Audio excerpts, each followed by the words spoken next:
These celebs had meltdowns so public that the internet is still talking about them. Britney's 2007 meltdown wasn't just a headline, it was the headline. Once America's pop princess, she had the world singing along to Toxic, but that year, let's just say, life got a little, oops, I did it again. Fresh off a messy divorce from Kevin, Britney amazed fans when she strolled into a Tarzana hair salon and, without hesitation, buzzed off every last strand. If that wasn't enough, she later took an umbrella and went full warrior mode on a paparazzo's car because, well, cameras were everywhere. She was speaking in a British accent, making surprise public appearances barefoot. And let's not forget the whole gas station snack runs in broad daylight. Things got out of hand fast. She lost custody of her 2 kids, had multiple hospital visits, and eventually, her father took legal control over her life, a situation that sparked the Free Britney movement years later. The 2007 era was chaotic, unpredictable, and in hindsight, a harsh reminder of what happens when the world forgets that even pop stars need a breather. Moral of the story? Maybe let people eat their Cheetos in peace. Charlie's 2011 breakdown wasn't just a moment, it was a full-blown era. At the peak of his 2.5 Men fame and paycheck, he decided to go off-script permanently. After some creative differences with show creator Chuck, Charlie went on an unhinged media rampage, delivering a series of interviews so wild they made reality TV look tame. He ranted about his tiger blood and Adonis DNA, called himself a warlock, and repeatedly declared he was winning. Despite, well, losing his multi-million-dollar gig. But did he disappear into obscurity? Nope. He turned the chaos into a nationwide tour called My Violent Torpedo of Truth. Yes, that was the actual name, where fans paid to hear more of his over-the-top rants. Spoiler, it hit hard.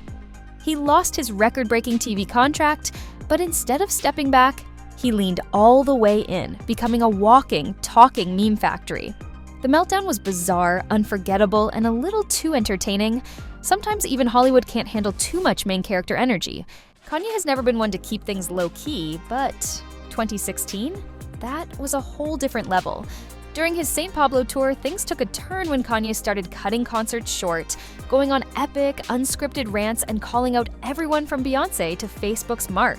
Then, in November, he canceled the entire tour and was taken to UCLA Medical Center for what was described as exhaustion and sleep deprivation. Allegedly, he hadn't slept in a week. Which, let's be real, even coffee has its limits. This wasn't just a one-time incident. Kanye's unpredictable behavior became a recurring headline, from eyebrow-raising political statements to social media spirals that left fans both concerned and confused.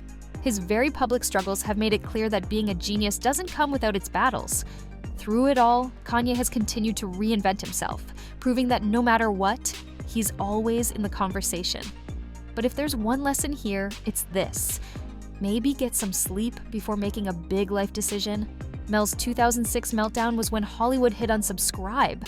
Mel was once Hollywood's golden boy, chiseled jaw, Oscar-winning talent, and the power to make audiences feel things. Then 2006 happened, and well, let's just say the script flipped. One summer night, Mel was pulled over for a DUI, and instead of keeping things chill, he went off the rails. His rant? Offensive. His attitude? A career-wrecking disaster.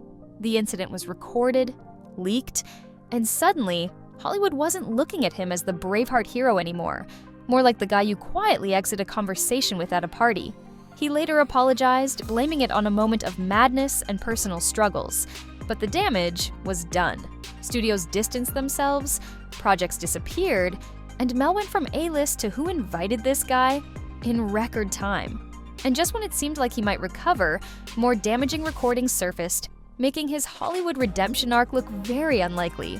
Years later, he's tried to make a comeback, but let's be real, some things just don't get erased. Maybe next time, don't say everything that pops into your head. Before Robert became everyone's favorite genius billionaire playboy philanthropist, he was Hollywood's problem child. The 90s and early 2000s were a blur of arrests, failed rehab stints, and headlines that made his career look DOA. He was found passed out in a stranger's house, got arrested multiple times, and even ended up in actual prison. His talent was undeniable, but so was the chaos. At one point, studios wouldn't touch him with a 10-foot pole. Too risky, too unpredictable, too much. Despite hitting rock bottom repeatedly, Robert refused to stay there. He finally committed to sobriety, got his career back on track, and took a massive gamble when Marvel gave him a shot at playing Iron Man. That risk paid off. He didn't just revive his career, he redefined it. Now, he's one of the highest paid actors in Hollywood and a global icon. Guess you can be a superhero without superpowers? Just a second chance and a really good lawyer. Hollywood has seen some wild celebrity moments, but Anne's 2000 breakdown, that one was out of this world. Literally. Fresh off her breakup with Ellen, Anne ditched her car in the middle of nowhere, wandered into a stranger's house in Fresno, and casually told them she was waiting for a spaceship to take her to another dimension. The homeowner, understandably confused, called authorities, and Anne was taken in for evaluation. Later, she opened up about her struggles, revealing she had created an alter ego named Celestia, a celestial being who could communicate with God. She later linked this moment to deep-rooted childhood issues, shedding light on the complexities of mental health. What made Anne's situation stand out wasn't just the surreal nature of it, but how openly she addressed it afterward. While some Hollywood breakdowns are swept under the rug, she used hers to start important conversations about healing and mental health. If there's one takeaway here, it's that not all Hollywood sci-fi stories need special effects. Sometimes, reality is strange enough on its own. Mariah Carey's TRL surprise was not the good kind. Live TV is unpredictable, but Mariah's 2001 TRL appearance, that was a whole different level of unexpected. Out of nowhere, she showed up pushing an ice cream cart, handed out popsicles to confused fans, and then, because why not, stripped off her shirt to reveal a tiny tank top underneath. The internet would have exploded if this happened today.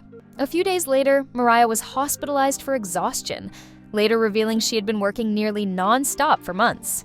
To make things worse, this was all happening while Glitter, the movie and album, was not doing great, and her relationship with Luis Miguel was unraveling. It was a rough time, but Mariah, being Mariah, eventually bounced back in full diva glory. Looking back, this incident is less scandalous meltdown and more overworked superstar hitting a wall in the most Mariah way possible. After this, we can say that even icons need a nap, and maybe someone to hide the ice cream cart keys. From legend to lost, Whitney's fall was heartbreaking. Whitney Houston had the voice of an angel and the career of a legend, but behind the scenes, her life was unraveling in ways fans couldn't ignore. By the early 2000s, her struggles with addiction were playing out in public, transforming her from America's sweetheart into a cautionary tale. The infamous Diane Sawyer interview, where she dismissed drug use with the now iconic phrase, "crack is whack," was just one of many moments that had fans worried. Her unpredictable behavior, missed performances, and declining voice made headlines, painting a stark contrast to the powerhouse singer she once was. As her personal life spiraled, so did her career. Her 2009 comeback attempt was overshadowed by shaky vocals and erratic performances, proving that her struggles weren't just rumors, they were taking a real toll.